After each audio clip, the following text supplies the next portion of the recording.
ভাইরা, আমরা ডক্টর ইউনূস স্যারকে ভালো রাখতে চাই, আর উনি আমাদেরকে কষ্ট দিতে চান কিনা আমরা জিজ্ঞাসা করছি।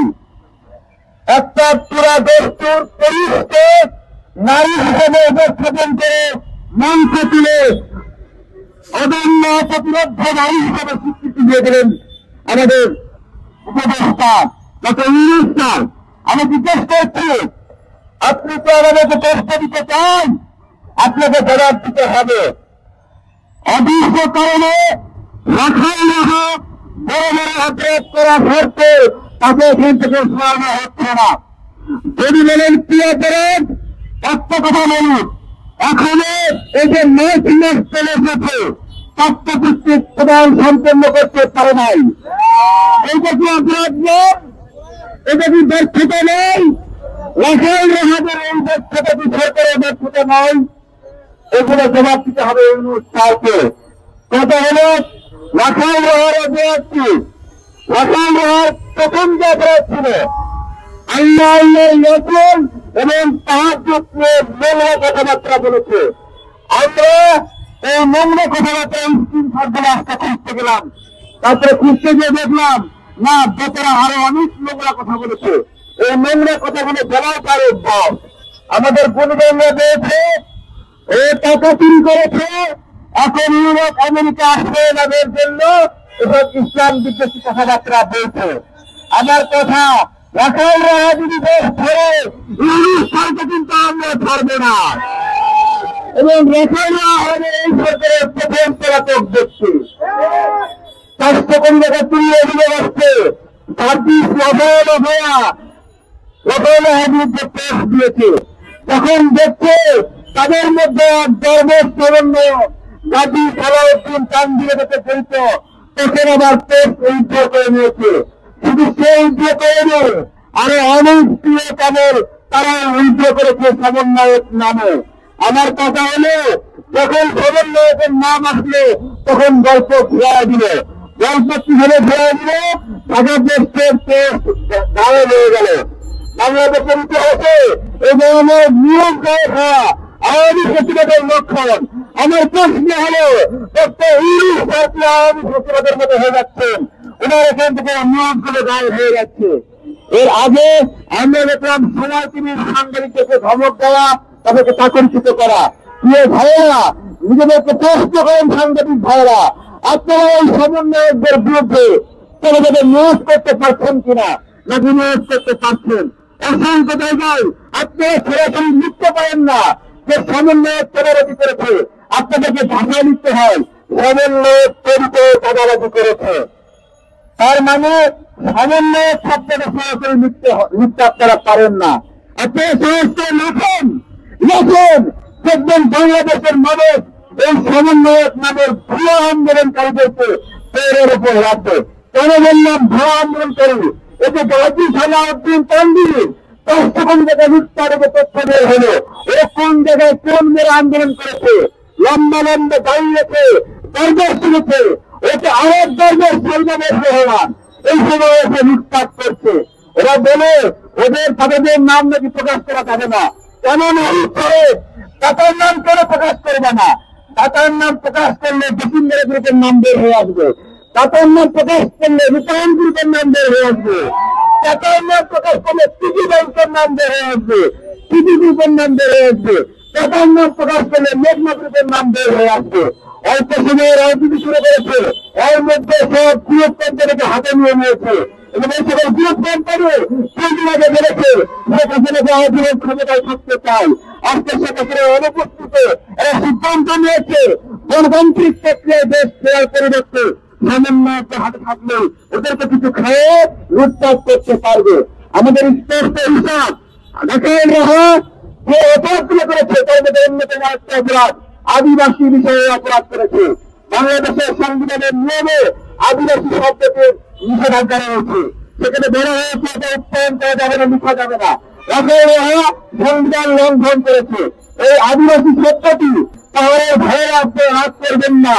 আপনারা বেঙ্গলি জাতি, এই বাংলাদেশের পূর্ব নাগরিক যারা পুরুত্র যারা তাদের ইতিহাস দেখেন, কমপক্ষে 1 আগে তারা এখানে আপনাদের আগে এসেছে, তাহলে আদিবাসী কে এখানে, কে সবার আগে এসেছে?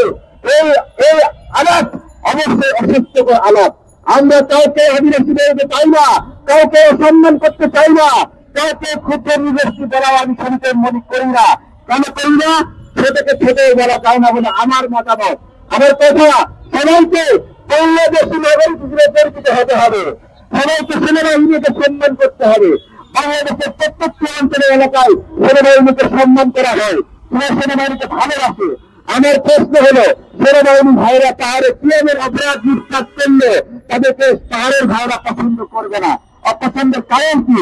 অপছন্দ পাহাড়ের নাগরিকরা করছে না, করছে সেখানে পাহাড়ের নাগরিককে ব্যবহার করে, তারা রাজনীতি করে, তারা অর্থ ইনকাম করে, তারা সমস্যা করছে। এই সমস্ত দিয়েছে এই রাখাল রাহা। এই রাখাল রাহাকে আটক করতে হবে। এই ধরনের মর্ম কথা বলে এখনো কেউ পার পায়নি। আমাদের প্রশ্ন, রাখাল রাহা যেন পার পাবে। আমাদের স্পষ্টতা, ভারতের এই প্রথম দলকে আটক করে বাংলাদেশকে স্থিতিশীল এবং সুন্দর করতে হবে। আমাদের স্পষ্ট কথা কি? আটক করতে হবে, আটক আটক আটক চাই, আটক আটক আটক হবে। ধন্যবাদ সবাইকে।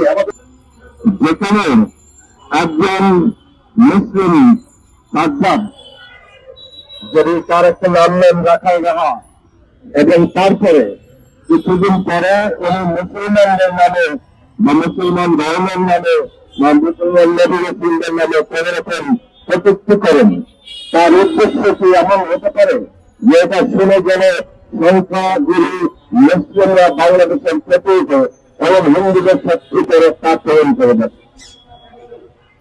একটা উদ্দেশ্য কি এরকম হতে পারে যে সাজ্জাদ রহমান বা রাখাল রাহা? এবং আমরা উনি যা করেছেন, এই নামটা যদি সাজ্জাদ হতো, রাখাল রাহা না হতো, তাহলে এই তথ্যটা আমাদের মনে আসতো না।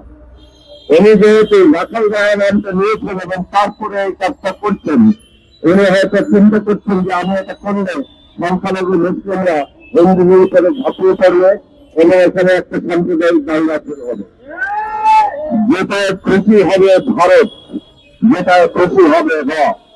কাজে আমরা যখন এই তথাকথিত রাখাল রাহাদের চিহ্নিত করতে পারি, আমরা বুঝতে পারি, আমরা এর প্রতিবাদ করবো, আমরা তাদের শাস্তি চাইব, গ্রেপ্তার চাইব, কিন্তু কোনো অবস্থাতেই যেন আমরা ভুল করে আমাদের সংখ্যালঘু যে ভাইয়েরা আছে তাদের উপরে ঝাঁপিয়ে না পড়ি। আমরা আন্দোলনের দল সাধারণভাবে একটা শান্তিপূর্ণ বাংলাদেশের আকাঙ্ক্ষা করি। আমরা চাই সবাই তাদের অধিকার বুঝে নেবেন, সুস্থ শান্তিতে বাংলাদেশে থাক। সে কোন ধর্মের, কোন বর্ণের, এগুলি আমাদের জানার প্রয়োজন নেই। প্রত্যেকটা নাগরিকের বাংলাদেশে একই রকম অধিকার থাকবে। যদি সে হিন্দু হয় তাহলেও সাজা পাবে, যে মুসলিম হলে সেই নাগরিক একই অধিকার পাবে।